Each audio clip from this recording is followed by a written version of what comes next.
நம்மளுடைய நட்பு, நண்பர்கள், சகவாசம் நல்லதாக இருக்க வேண்டும். நாம் யாரோடு பழகுகின்றோமோ, யாரை போல் நம்மை ஆக்கி கொண்டிருக்கின்றோமோ அதே போல தன்மைகள் நம்மிடத்தில் உருவாகிவிடும் என்பதை நம்மளுடைய நடைமுறை நமக்கு சொல்லித் தருகின்றது. குர்ஆன் ஹதீஸும் கூட அதனை சொல்லித் தருகின்றது. எனவே தான் அல்லாஹ் தஆலா சொல்லுவான், யா அய்யுஹல்லதீன ஆமனுத்தகுல்லாஹ வகூனு மஅஸ்ஸாதிகீன். ஈமான் கொண்டவர்களை நீங்கள் வந்துட்டு தக்வாவோடு நடந்துக்கங்க, நல்லவர்களோடு நீங்கள் இருங்க. நல்லவங்களோட சும்மா இருக்கிறதே ஒரு பெரிய ஒரு நல்லது, நமக்கு பாக்கியத்தை வாங்கி தரும். அவங்க செய்கிற மாதிரி செஞ்சாச்சுன்னா இன்னும் கூடுதல் நன்மை கிடைக்கும். கெட்டவங்களோட இருக்கக்கூடியது அல்லாஹ்னுடைய அந்த கோபம் கூட நம்ம மேலே இறங்குறதுக்காண்டிலாம் வாய்ப்புகள் இருக்குது. ஒரு நெருப்பு கங்கு இருக்குது, இதை வச்சுக்கிட்டு பெரிய தீ ஜுவாலை உருவாக்கலாம், பெரிய சாப்பாடை சமைச்சு போடலாம், தீ பந்தங்களை உருவாக்க முடியும்.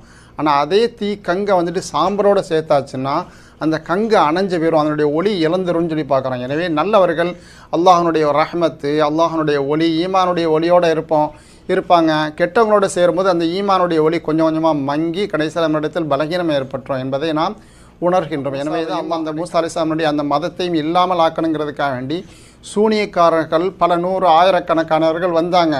வந்ததனுடைய நோக்கம் ஒன்றே தான், இவரை இல்லாமல் ஆக்கணும்னு சொல்லிட்டு வந்த இடத்துல அவர்கள் தோற்ற உடனேயே இஸ்லாத்தை ஏற்றுக்கிட்டாங்க என்பதாக நாம் பார்ப்போம். அவர் இஸ்லாத்தை ஏற்றுக்கொள்வதற்கான காரணம் அந்த மூசா நபி ஒரு நல்ல மனிதர், ஈமான் கொண்டவர். இவரோடு அவர்கள் கொஞ்ச நேரம் ஒன்றாக இருந்ததன் காரணமாக, ஒரே சபையில் இருந்ததன் காரணமாக இவர்களுக்கு இறங்கிய அந்த அல்லாஹ்வுடைய ரஹ்மத் அருள் இவர்களுக்கும் இறங்கி ஈமானை ஏற்றார்கள் என்பதை நாம் பார்க்கின்றோம். அதே மாதிரி தான் நபியினுடைய வாழ்க்கையில் ஒருத்தரை பார்ப்போம். நபியும் சஹாபாக்களும் ஒரு பயணத்தில் போகிறாங்க.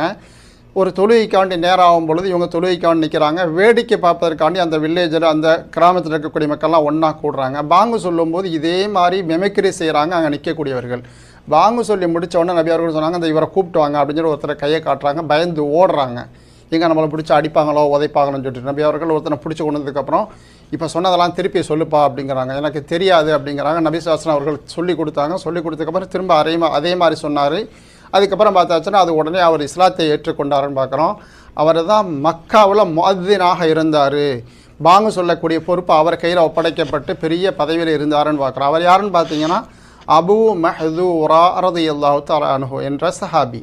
இப்போ இந்த சஹாபி இஸ்லாத்தை ஏற்றுக்கொள்ளதுக்கான காரணம், நபிக்கு இவருக்கு பெரிய தத்துவம்லாம் குர்ஆன் ஹதீஸ்லாம் சொல்லி கொடுத்து ஒன்றும் புரிய வைக்கல. நபியோட வேடிக்கை பார்க்கறதுக்காண்டி சும்மா நபி கூட வந்து கொஞ்ச நேரம் இருந்தாங்க. இந்த கொஞ்ச நேரம் இருந்த அந்த நட்பு சகவாசத்திற்கு காரணமாக இவர்களுக்கு அல்லாஹ்வுடைய ரஹ்மத்தும் அவனுடைய அருளும் கிடைத்து அவர்கள் இஸ்லாத்தை ஏற்றுக்கொண்டாருன்னு பார்க்குறோம். எனவே நாம் நம்மளுடைய நட்பு வட்டாரங்கள், அது இணையதளங்கள் மூலமாகவோ நேரடியாகவோ, நாமோ நம்மளுடைய பிள்ளைங்களோ நம்மளுடைய அக்கா தங்கச்சி அண்ணன் தம்பி எல்லோருமே நல்ல நட்பில் இருக்கிறாங்களா என்பதை நாம் கண்காணித்து கொண்டு சரியாக நாம் வளர்த்து வரக்கூடிய நேரத்தில் நமக்கும் நம்மளுடைய குடும்பத்தாருக்கும் நல்ல நட்பு, அல்லாஹ்வுடைய ரஹ்மத்து, அவனுடைய அருள் கிடைக்கும் இன்ஷா அல்லாஹ்.